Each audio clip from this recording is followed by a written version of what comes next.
ನಮಸ್ತೆ ವೀಕ್ಷಕರೇ, ನಾಳೆಯಿಂದ ಆಟೋ ಪ್ರೈಸ್ ಹೈಕ್ ಆಗ್ತಾ ಇದೆ. ಹೌದು, ಕಿಲೋಮೀಟರ್ಗೆ 18 ರೂಪಾಯಿ ಅಂತೆ. ಮೀಟ್ರ್ ಮೇಲೆ ನೀವು ಹೋಗ್ತೀನಿ ಅಂತಂದರೆ ಕನಿಷ್ಠ 2 ಕಿಲೋಮೀಟರ್ ನೀವು ಜರ್ನಿ ಮಾಡಿದ್ರೆ ಸುಮಾರು 36 ರೂಪಾಯಿ. ತದನಂತರ ಪ್ರತಿ ಕಿಲೋಮೀಟರ್ಗೆ 18 ರೂಪಾಯಿಗಳಂತೆ ಆಟೋ ಚಾರ್ಜ್ ಇನ್ನು ಮುಂದೆ ಆಗುತ್ತೆ.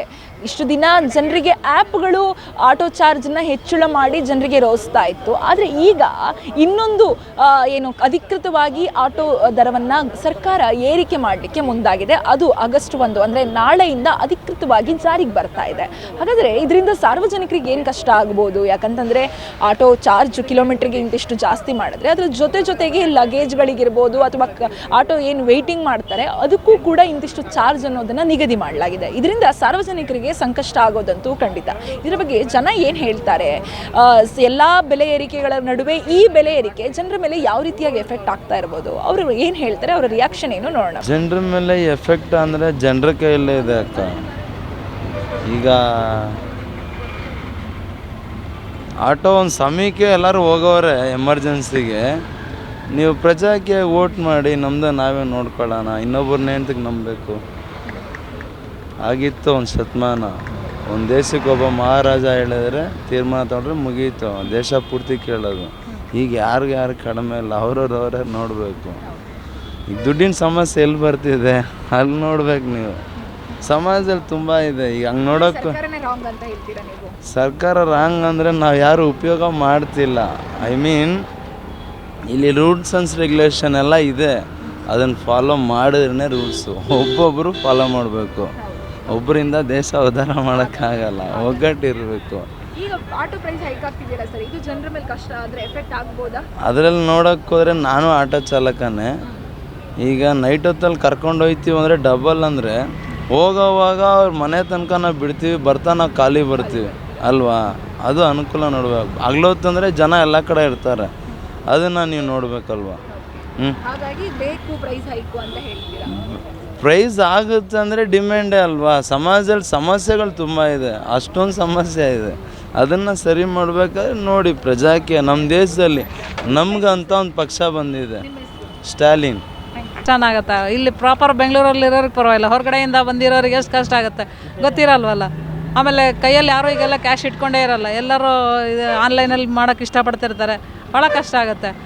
ಅದರಲ್ಲೂ ನಮ್ಮ ಕರ್ನಾಟಕದಲ್ಲಿ ಬಂದಿರತಕ್ಕಂಥ ಎಲ್ಲ ಸಾರ್ವಜನಿಕರು ಬೆಂಗಳೂರಲ್ಲಿ ಏನಾರು ಒಂದು ಕೆಲಸಕ್ಕೆ ಬಂದಿರ್ತಾರೆ, ದಿಢೀರಂತ ಬಂದಿರ್ತಾರೆ, ಭಾಳ ಕಷ್ಟ ಆಗುತ್ತೆ ಅವೆಲ್ಲನ. ಹಾಗಾಗಿ ಸಾರ್ವಜನಿಕರ ಹಿತದೃಷ್ಟಿನ ಮೊದಲು ಕಾಪಾಡ್ಕೋಬೇಕು. ಆ ನಂತರದಲ್ಲಿ ಪ್ರೈಸ್ ಹೈಕ್ ಮಾಡೋದೇ ಆಗಲಿ ಇದು ಮಾಡೋದೇ ಆಗಲಿ ಆನಂತರ ಮಾಡಬೇಕು ಇವರು. ಬಟ್ ನಾಳೆಯಿಂದ ಮೇಡಮ್ ಪ್ರೈಸ್ ಹೈಕ್ ಮಾಡಿದರೆ ಕಿಲೋಮೀಟ್ರಿಗೆ 18 ರೂಪಾಯಿ ಜಾಸ್ತಿ ಆಗ್ತಾ ಇದೆ. 18 ರೂಪಾಯಿ ಅಲ್ಲ, 1 ರೂಪಾಯಿಗೂ ಲೆಕ್ಕ ಹಾಕ್ತಾರೆ ಮೇಡಮ್. ಇವತ್ತು 1 ರೂಪಾಯಿನೂ ಒಂದಾದ್ರೆ ಎಷ್ಟು ಕೋಟಿ ಆಗುತ್ತೆ ಲೆಕ್ಕ ಹಾಕಿ. ನಾವು ಅದೇ 1 ರೂಪಾಯಿ ನಾವು ಸೈನಿಕರಿಗೆ ಕೊಡ್ರಿ ಅಂದರೆ ಕೊಡ್ತೀವಾ? ಆ ದುಡ್ಡನ್ನು ಸೈನಿಕರಿಗೆ ಕೊಡ್ರಿ, ಎಷ್ಟು ಇದಾಗ್ತಾ ಇರುತ್ತೆ. ನಾಳೆಯಿಂದ ಆಟೋ ಪ್ರೈಸು ಕಿಲೋಮೀಟ್ರಿಗೆ 18 ರೂಪಾಯಿ ಜಾಸ್ತಿ ಆಗ್ತಿದೆ. ನಾನು ನೋಡಿದ್ರೆ ನೀವು ಈಗಲೂ ಆಟೋದಿಂದನೇ ಇರೋದು ಬಂದು ನಾರ್ಮಲಾಗಿ ಆಟೋದಲ್ಲಿ ಎಲ್ಲರೂ ಓಡಾಡ್ತಿರ್ತಾರೆ. ಈ ಥರ ಪ್ರೈಸ್ ಹೈಕ್ ಮಾಡೋದ್ರಿಂದ ಜನರಿಗೆ ಕಷ್ಟ ಆಗುತ್ತೆ. ಬಟ್ ಯಾವ ರೀಸನಿಗೆ ಇದು ಮಾಡ್ತಿದ್ದಾರೆ ಅಂತ ಗೊತ್ತಿಲ್ಲ ಅಲ್ವಾ ಅವರು. ಬಟ್ ಈಗ ನೋಡಿದರೆ ನನಗೆ 174 ತೋರಿಸ್ತಾ ಇತ್ತು, ಈಗ ನೋಡಿದರೆ ಅವ್ರು 184 ಅಂತ ಹೇಳಿದ್ರು. ನಾನು ಅದನ್ನೇ ಚರ್ಚೆ ಮಾಡಿದೆ. ಇಲ್ಲ ಮೇಡಮ್ 10 ರೂಪಾಯಿ ಜಾಸ್ತಿ ಆಗಿರೋದು ನಾನು ನೋಡಿದ್ರೆ ನಾನು ಆ್ಯಪಲ್ಲಿ ಇಲ್ಲವೇ ಇಲ್ಲ 10 ರೂಪಾಯಿ ಜಾಸ್ತಿ ಆಗಿರೋದು. ಅವ್ರುಗಳು ಸ್ವಲ್ಪ ಆಚೆ ಈಚೆ ಮಾಡ್ತಾರೆ, ಏನು ಅಂತಲೇ ಗೊತ್ತಿಲ್ಲ. ಆದರೆ ತುಂಬ ಕಷ್ಟ ಆಗುತ್ತೆ. ಕಷ್ಟಗಳಲ್ಲೂ ಜಾಸ್ತಿ ಆಗ್ತದೆ. ಇನ್ನೊಂದು ಕಡೆ ಈಗ ಅಧಿಕೃತವಾಗಿ ನಾಳೆಯಿಂದ ಆಟೋ ಚಾರ್ಜ್ನ ಕಿಲೋಮೀಟ್ರಿಗೆ 18 ರೂಪಾಯಿ ಜಾಸ್ತಿ ಮಾಡ್ತಾ ಇದ್ದಾರೆ. ಇದು ಸಾರ್ವಜನಿಕರಿಗೆ ಎಷ್ಟು ಎಫೆಕ್ಟ್ ಆಗ್ಬೋದು ಅನಿಸುತ್ತೆ ನಿಮಗೆ? ಆಗುತ್ತೆ, ತುಂಬ ಆಗುತ್ತೆ. ನಾರ್ಮಲ್ ಪೀಪಲಿಗೆ ತುಂಬಾ ಕಷ್ಟ ಆಗುತ್ತೆ. ಯಾರೋ ಯೂಶ್ವಲಿ ಆಟೋ ಎಲ್ಲ ಪ್ರಿಫರ್ ಮಾಡ್ತಾರೆ. ಯಾಕಂದರೆ ಈಗ ಬೈಕ್ಗಳು ಸ್ಟಾಪ್ ಮಾಡಿದಾರಲ್ವ, ಮೋಸ್ಟ್ ಆಫ್ ದಮ್ ಎಲ್ಲ ಇಲ್ಲಿಗೆ ಆಟೋದಲ್ಲೇ ಬರಬೇಕು. ಸ್ವಲ್ಪ ಚಿಕ್ಕ ಸ್ಪೇಸಿಗೆ ಹೋಗೋದಾದ್ರೂ ತುಂಬ ಕಾಸ್ಟ್ಲಿ ಮಾಡಿದ್ದಾರೆ. ಅಂದರೆ 1 ಕಿಲೋಮೀಟರ್ 2 ಕಿಲೋಮೀಟರ್ಗೂ ತುಂಬ 100 ರೂಪೀಸ್ ಮೇಲೇ ಇದೆ ಚಾರ್ಜ್. ಇನ್ನು ಮೇಡಮ್ ರಾತ್ರಿ ಓಡಾಡ್ತೀವಿ ಅಂತಂದರೆ 1 ಡಬಲ್ ರೇಟ್ ಇದೆ. ಹೌದು, ತುಂಬ ಕಷ್ಟ ಆಗುತ್ತೆ. ಏನು ಹೇಳ್ತೀರಾ ಆಟೋ ಪ್ರೈಸ್ ಹೈಕ್ ಮಾಡೋದು? ನಾಳೆಯಿಂದ ಹೈಕ್ ಮಾಡ್ತಿದ್ದಾರಲ್ಲ ಅದ್ರ ಬಗ್ಗೆ ಸ್ವಲ್ಪ ಸಾರ್ವಜನಿಕರ ಬಗ್ಗೆನೂ ಸ್ವಲ್ಪ ಥಿಂಕ್ ಮಾಡಿ ರೈಸ್ ಮಾಡೋದು ಇದು ಮಾಡಿ. ಯಾಕಂದರೆ ಸುಮ್ಮನೆ ಎಲ್ಲದೂ ನೀವು ಇಲ್ಲಿ ಫ್ರೀ ಕೊಟ್ಬಿಟ್ಟು ಬೇರೆ ಕಡೆಯಿಂದ ಕಿತ್ಕೋಬೇಡಿ ಅಂತ ಹೇಳಕ್ಕೆ. ಸರ್, ಆಟೋ ಪ್ರೈಸು 18 ರೂಪಾಯಿ ಕಿಲೋಮೀಟ್ರಿಗೆ ಜಾಸ್ತಿ ಮಾಡ್ತಾ ಇದ್ದಾರೆ ನಾಳೆಯಿಂದ. ಅದು ಸಾರ್ವಜನಿಕರ ಮೇಲೆ ಎಷ್ಟು ಎಫೆಕ್ಟ್ ಆಗ್ಬೋದು? ಅದೇನು ಗೊತ್ತಿಲ್ಲ ಮೇಡಮ್.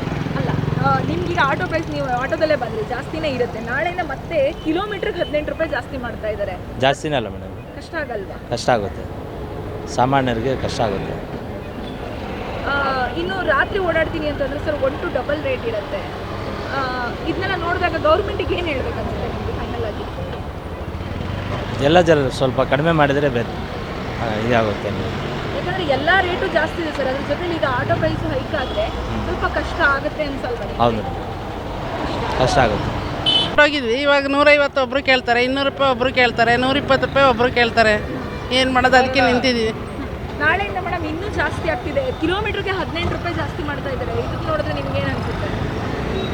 ತುಂಬ ಜಾಸ್ತಿ ಮಾಡ್ತಾ ಇದ್ದಾರೆ ಅನ್ಸುತ್ತೆ. ತುಂಬ ಜಾಸ್ತಿ ಮಾಡ್ತಾರೆ, ತುಂಬ ಹಿಂಸೆ ಆಗುತ್ತೆ ಓಡಾಡೋರಿಗೆ, ಎಲ್ಲವ ಹಿಂಸೆನೇ ಆಗೋದು. ಅಂದ್ರೆ ನೀವು ಊರಿಂದ ಊರಿಗೆ ಬಂದಿರ್ತೀರ, ರೇಟ್ ಎಲ್ಲ ಕೊಟ್ಟು ಆಟೋ ಹೋಗೋದು ಅಂದರೆ ಹಿಂಸೆ ಆಗುತ್ತೆ, ಗೊತ್ತಾಗಲ್ಲ, ಹಿಂಸೆ ಆಗುತ್ತೆ. 100 ರೂಪಾಯಿಗೆ 80 ರೂಪಾಯಿಗೆಲ್ಲ ಬಂದಿದ್ದೀವಿ. ಕೆಂಪೇಗೌಡ ಹಾಸ್ಪಿಟ್ಲಿಂದ ಇಲ್ಲಿಂದ ಅಲ್ಲಿಗೆ ಹೋಗಿದ್ದೀವಿ, ಬಂದು ಬಸ್ ಹತ್ತಿ ಹೋಗಿವೋ. ಇವಾಗ 150 200 ರೂಪಾಯಿ ಕೇಳ್ತಾ ಇದ್ದಾರೆ. ಅಂದ್ರೆ ಆಟೋದವ್ರು ಒಟ್ರಾಶಿ ಕೇಳ್ತಾರೆ. ಎಲ್ಲ ವಸ್ತುಗಳು ಈ ಸರ್ಕಾರ ಹೆಚ್ಚು ಮಾಡಿರೋದ್ರಿಂದ ಅದನ್ನು ತಗ್ಗಿಸಿದ್ರೆ ಎಲ್ಲವೂ ಕೂಡ ಕಡಿಮೆ ಆಗುತ್ತೆ. ಈಗ ಜೀವನದಲ್ಲಿ ಅವ್ರಿಗೂ ಅಷ್ಟೇ ಜೀವನಗಳು ನಡಿಬೇಕಲ್ವ, ಅದಕ್ಕೋಸ್ಕರ ಅವರು ಕೂಡ ರೈಸ್ ಮಾಡೇ ಮಾಡ್ತಾರೆ. ಸರ್ಕಾರ ತಗ್ಗಿಸ್ಬೇಕಷ್ಟೇ ವಸ್ತುಗಳ ಬೆಲೆಯನ್ನು, ಜನಸಾಮಾನ್ಯರ ಜೀವನ ಎಲ್ಲ ಚೆನ್ನಾಗಿರುತ್ತೆ ಆಗ. ಒಟ್ನಲ್ಲಿ ಆಟೋ ಪ್ರೈಸ್ ಕಡಿಮೆ ಮಾಡಿದ್ರೆ ಇದ್ರೇನೆ ಚೆನ್ನಾಗಿರುತ್ತೆ. ಹೌದು ಹೌದು, ಬೇಡ ಬೇಡ ಬೇಡ ಮಾಡಿಕೊಡ್ಬೇಕು, ಕಡಿಮೆ ಮಾಡಬೇಕು. ಆಟೋ ಪ್ರೈಸ್ ಕಷ್ಟ ಆಗುತ್ತೆ, ಕಷ್ಟ ಆಗುತ್ತೆ. ಆಮೇಲೆ ಓಡಾಡೋಕ್ಕೆ ಎಲ್ಲ ಒಂದೇ ಲೆವೆಲ್ ಇರೋಲ್ಲ, ಬಡವರು ಇರ್ತಾರೆ, ಶ್ರೀಮಂತರು ಇರ್ತಾರೆ, ಅದಕ್ಕೆ ಮಿನಿಮಮ್ ಚಾರ್ಜ್ ಇರಬೇಕು. ಮತ್ತೆ ಸರ್ ನೈಟ್ ಏನಾದರೂ ನೀವು ಓಡಾಡ್ತೀವಿ ಅಂತಂದ್ರೆ 1 to ಡಬಲ್ ರೇಟ್ ಇರುತ್ತೆ. ಇದು ಜನರಿಗೆ ಎಷ್ಟು ಮಟ್ಟಿಗೆ ಎಫೆಕ್ಟ್ ಆಗ್ಬೋದು ಅನ್ಸುತ್ತೆ? ತುಂಬ ಎಫೆಕ್ಟ್ ಆಗುತ್ತೆ, ಡ್ಯೂಟಿ ಮಾಡಿ ಹೋಗ್ತಿರ್ತಾರೆ, ತುಂಬ ಎಫೆಕ್ಟ್ ಆಗುತ್ತೆ, ತುಂಬ ಎಫೆಕ್ಟ್ ಆಗುತ್ತೆ. ಬೆಲೆ ಏನಾದರೂ ಕಮ್ಮಿ ಮಾಡಬೇಕು ಅಥವಾ ಜಾಸ್ತಿ ಮಾಡಬಾರ್ದು ಅಂತ ಏನಾದರೂ ಇದೆಯಾ ನಿಮಗೆ? ಎಲ್ಲ ಮಿನಿಮಮ್ ಇರಬೇಕು ಅಷ್ಟೇ. ಮಿನಿಮಮ್ ಇದ್ರೆ ಚೆನ್ನಾಗಿರುತ್ತೆ.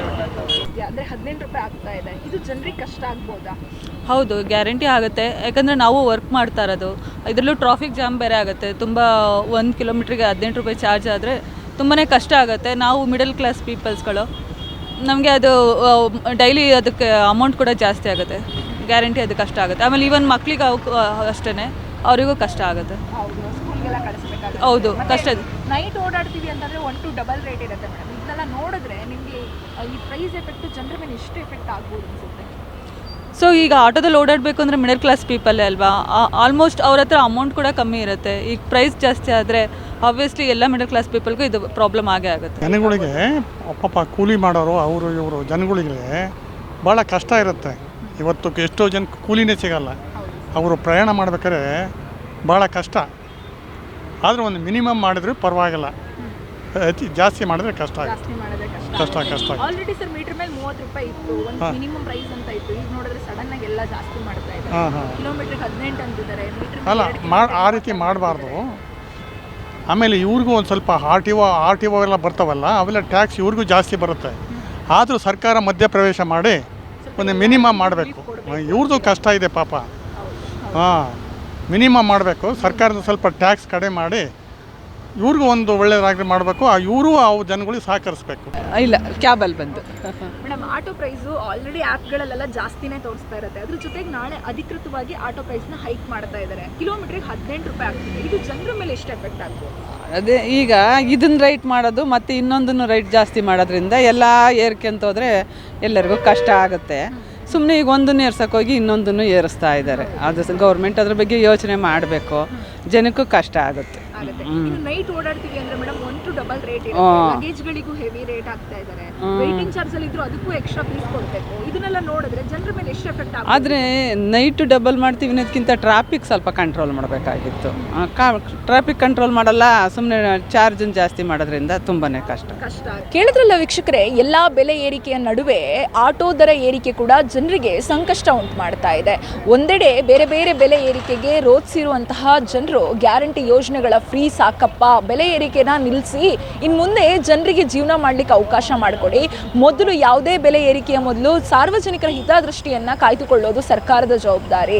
ಆಟೋದ ದರ ಏರಿಕೆ ಮಾಡಬೇಕು, ಯಾಕಂತಂದರೆ ಆಟೋ ಡ್ರೈವರ್ಸ್ಗೆ ಏನು ಅವರ ಜೀವನ ಕೂಡ ನಡಿಬೇಕು ಅನ್ನೋದು ಒಂದು ಕಡೆ. ಆದರೆ ಇನ್ನೊಂದು ಕಡೆ ಸಾರ್ವಜನಿಕರು ಏನು ಮಾಡಬೇಕು, ಎಲ್ಲಿಂದ ದುಡ್ಡು ತಂದು ಕಟ್ಟಬೇಕು ಅನ್ನುವಂಥ ಪ್ರಶ್ನೆ ಕೂಡ ಸಾರ್ವಜನಿಕರು ಮಾಡ್ತಾ ಇದ್ದಾರೆ. ಒಟ್ಟಿನಲ್ಲಿ ಸರ್ಕಾರ ನಾಳೆಯಿಂದ ಆಟೋ ದರ ಏರಿಕೆ ಮಾಡ್ತಾ ಇದ್ದು ಇದು ಸಾರ್ವಜನಿಕರಿಗಾಗಿರಲಿ ಅಥವಾ ಆಟೋದವ್ರಿಗಾಗಿರಲಿ ಯಾವುದೇ ರೀತಿ ಸಂಕಷ್ಟ ಸಂಕಷ್ಟ ಒಡ್ಡದೆ ಎಲ್ರಿಗೂ ಕೂಡ ಸಮಾನವಾಗಿ ಏನು ಒಂದು ರೀತಿಯಲ್ಲಿ ದರ ಏರಿಕೆ ಮತ್ತು ಆಟೋ ಡ್ರೈವರ್ಸ್ಗೆ ಸಂತೋಷ ಆದರೆ ಇನ್ನೊಂದು ಕಡೆ ಆ ದರ ಏರಿಕೆ ಸಾರ್ವಜನಿಕರಿಗೆ ಎಫೆಕ್ಟ್ ಆಗ್ತಾ ಇದೆ. ಇದರಿಂದ ಅವ್ರ ಮಧ್ಯೆ ಯಾವುದೇ ರೀತಿ ಸಂಘರ್ಷ ಉಂಟಾಗದೇ ಇರಲಿ ಅಂತ ಹೇಳ್ತಾ ಇದಾಗಿತ್ತು ಈ ಹೊತ್ತಿನ ವಿಶೇಷ ಸುದ್ದಿ. ಇನ್ನಷ್ಟು ಸುದ್ದಿಗಾಗಿ ನೋಡ್ತಾ ಇರಿ Guarantee News. Camera person Rakesh ಜೊತೆ Shami Shetty, Guarantee News, Bengaluru. Guarantee News, ಸುದ್ದಿ ಖಚಿತ, ನ್ಯಾಯ ನಿಶ್ಚಿತ.